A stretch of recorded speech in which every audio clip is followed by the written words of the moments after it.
Hey everyone, it's Jake Clark and John Schneider from Fargo 3D Printing. Week 4 or podcast 4 of our podcast. So today what we're going to talk about is an advertisement that we're going to be in for the Inside 3D Printing show. We're going to talk about something cool we've 3D printed. Well, a couple things that we've 3D printed that we think are cool.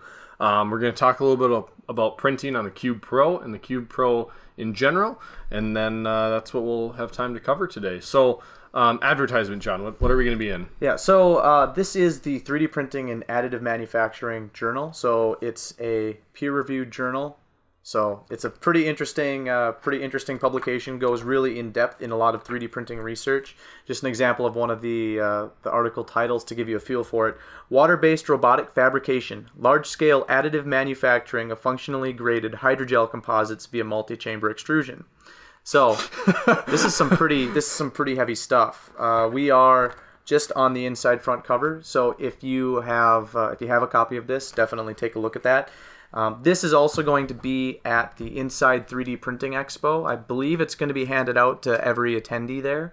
So that'll be good, getting more people involved with that journal, and just the Inside 3D Printing Expo in general is going to be pretty exciting. We're leaving for that next Wednesday, the 15th, bright and early in the morning. 6 a.m. I know, it's coming up. So on our way down there, and we're driving, if you can believe that. So taking the Ford Escape and the enclosed trailer so we can have our booth set up down there. But it should be a pretty fun event. It's going to be our first time going to California.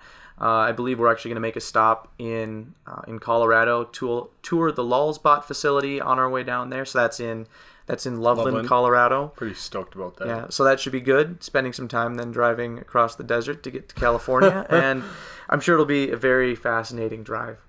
Yeah, I mean, the mountains will be nice to drive through. So it's not like driving over, between here and Bismarck where it's just flat. Right. So one of the things that we're going to be bringing out to California is there's going to be an exciting LulzBot announcement out there. That's the only thing that I can tell you. So check out the booth if you're in the area. And we're also going to be bringing our CubePro out there. So this is a printer that's been pretty popular at the last couple of shows that we've gone to. So the CubePro is one of the newer versions, or it is the newest version of the desktop printer, the Cube. Well, actually, I need to take that back. The new version of the Cube is the Cube 3. The Cube Pro is sort of the next level version. This is the new version of the Cube X. So the last generation, the Cube X, not the greatest machine. Not the greatest machine. It had a lot of room for growth, and I'm very happy to say that the CubePro has done a lot of that growing. Yes. So a lot of the issues that were going on with the slicer and just with having the bed level and the enclosure, a lot of those have been fixed. So the CubePro's really nice. We're getting a lot of good quality prints off of it. We just started printing using PLA. The first material that we started using was ABS. And ABS printed well on there, but it had some of the issues that ABS has, just some of the warping and curling on larger prints. PLA doesn't really have those issues, so we've gotten some nice prints to come off of there. PLA, when it's printing, it doesn't heat up the build chamber at all, since PLA likes to be cooler as it's printing. So some of the cooler things that we've printed on the CubePro. So this is an interesting planter, and I'm going to see if we can get the Thingiverse link for this in the show notes. So I'll try and remember to do that. So I only know a little bit about this plant. The guy who has this plant that's in there, he's explained it. It has something to do with it affixes nitrogen, and that's all I know. I'm not a plant guy. I don't know either. It hangs upside down, so we actually have it upside down right now. It's supposed to be actually turned so that the plant grows on the bottom. We actually have some hanging on our window. So yeah, so we'll see if we can get a picture of that. Maybe have that somewhere in the show notes as well. So on top of that, we do have the very fancy chess set. One of the first things I think people started printing with their desktop 3D printers were chess pieces. So you're able to really print as many chess pieces as you want. And this has a cool design where it's very lightweight, doesn't use too much material, and it has this spiraling design. So I think we're also going to see if we can throw that in the show notes as well. And we're going to spend the next hour playing chess. Yeah. But yeah, so the CubePro has been really fun to work with. We have a duo, so we have dual extrusion, so we're printing in ABS and PLA.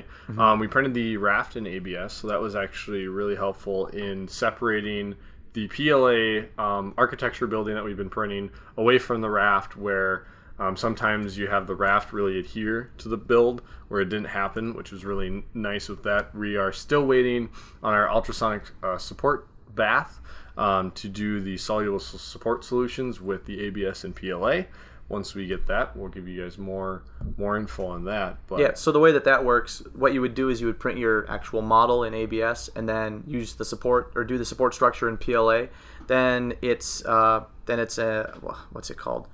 It's basically an acid bath that you put into the ultrasonic tank. Then the ultrasonic tank runs, and that will dissolve the PLA, but it'll leave the ABS intact. So that's how that works. Yeah, so I'm pretty excited to play with that and see how well that works compared to, let's say, a MakerBot Rep 2, where you're printing in ABS and you have high-impact polystyrene or HIPS as the dissolvable support structure, and then you actually use delimonene instead of more of like a Drano or something along those lines, or something soda. Caustic soda, that's what it's called. Yeah. So, yeah, it's going to be interesting to compare the two and how they work. So, seeing that will be pretty interesting. But yeah, and like Jake was talking about with the raft, another thing is when you're printing your model in ABS and your supports in PLA, or vice versa, the ABS peels away more cleanly from the PLA than if you were printing in ABS and having your supports in ABS, because otherwise it just starts to melt together a little bit too much. Yeah. Well, we got a little bit of a shorter podcast this week, so with that, today for the T-shirt contest, I'm wearing an NDSU Bison. So Bison what? Bison football. Okay. It's Bison football. Yeah. So tomorrow, Saturday, is Bison football day, so I don't know who they're playing, but it's their homecoming, so I know you're going to be attending. Yep. I'm going to be in the shop, so I'm going to see if I can get you to stay in the shop as well.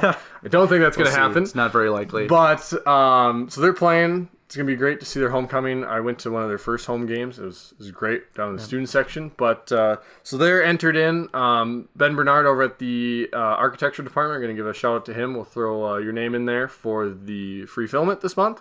So that's who we had as our T-shirt contest this week. Like I said, if you want to enter our T-shirt contest, I'm going to be wearing one each podcast. They get entered into a free spool of filament for the month. Just send it to our address. We'll throw it up online here, but it's 3041 and a half, like the fraction, Fargo, Main Avenue, Fargo, North Dakota, 58103. And put a note in there where you're from, what you do. Make sure that it's not vulgar or anything for the T-shirt, and I'll wear it on our next podcast. So on behalf of Jake Clark and me, John Schneider, thanks for watching. If you'd like to learn more about us, like us on Facebook, follow us on Twitter, or subscribe to us on YouTube. Thanks again. Bye. All right, thanks. Ooh. Oh, boy.